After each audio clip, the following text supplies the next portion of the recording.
Well guys, this is going to be a little bit of a different video, different project. What I've got here is my old bowling ball. It's an old AMF Bobcat urethane ball. And it's just a really old ball, and I had it drilled. The guy was in the process of drilling it with the standard finger holes back when I bought this ball. Heck, this was like 30-40 years ago. And so he started the regular finger holes, but as he was working on it, I changed my mind and asked him to go fingertip. So he put my fingertip holes in there, and he plugged the two original holes.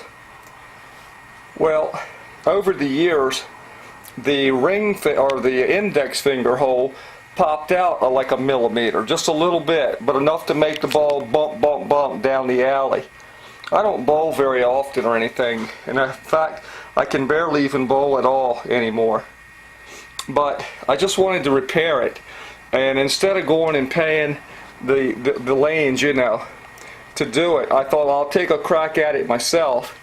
And also, the middle finger plugged hole from 30 years ago is sticking out a little bit. You can just see it, maybe.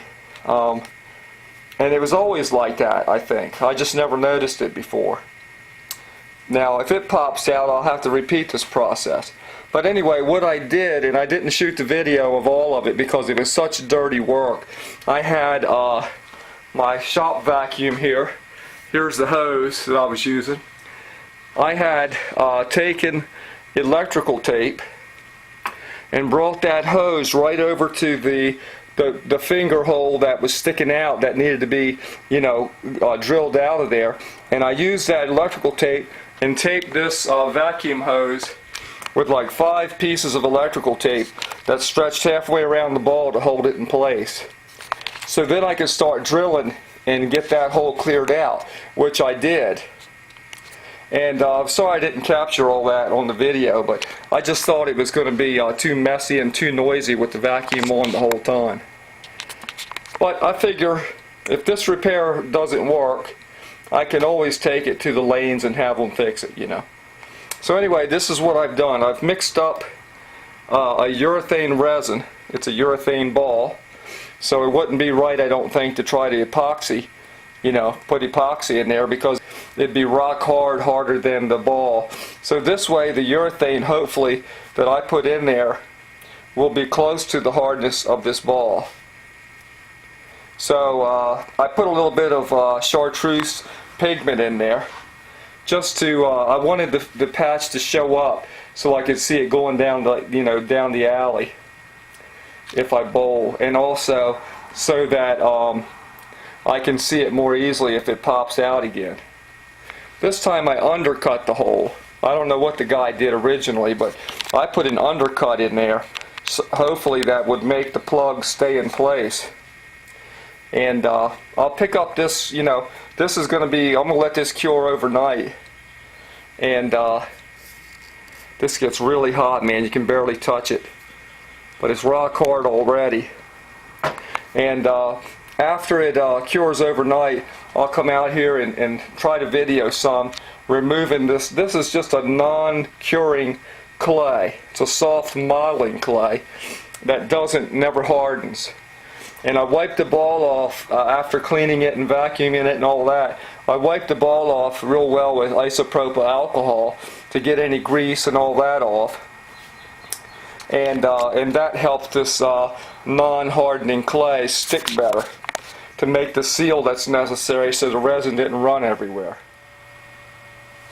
Well, it's been several hours since I put the resin plug, the urethane resin plug, into this old AMF Bobcat bowling ball.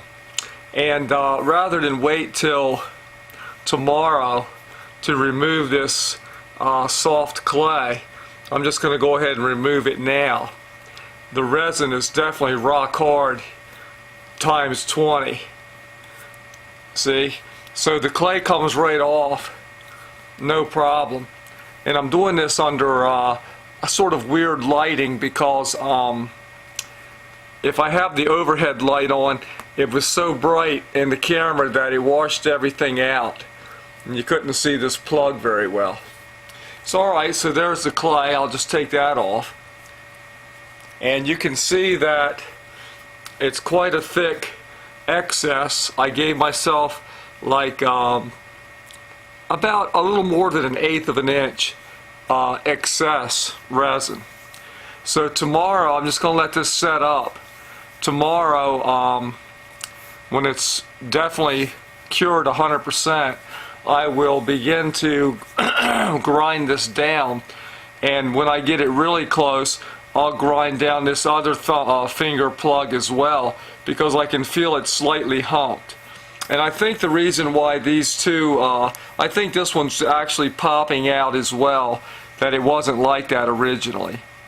And the reason why these two plugged finger holes have popped out, I'm pretty sure, is because I left this bowling ball in the old bag that I had with it out on the porch for like 10 years in the freezing cold winter and in the 100-degree heat in the summer, and the expansion and contraction of the ball versus the different density of these plugs that is not exactly the same as the original ball made these two separate from the original ball. You know, so they formed little little cracks down inside that let the finger plugs pop up, and this one was really popped up like a millimeter or so, and this one just barely. But I think it's because of the temperature extremes that I had this ball sitting at, and that the hot and cold had the different heat capacities of the ball and the plugs, and it allowed the plugs to separate and then pop out. So anyway, that's what we've got. I've got this 1/8 inch thick excessive material, and it's about that deep into the ball. And I don't know if this is going to hold up or not, you know. I'll have to use the ball on an alley and see whether it cracks or chips or breaks loose or whatever. I have no idea what it's going to do. But I'm going to try it. And again, if it fails, I'll just take it to the local alley and pay to have them fix it professionally. So there you have it. That's step 2. I'll show you more about this old ball tomorrow.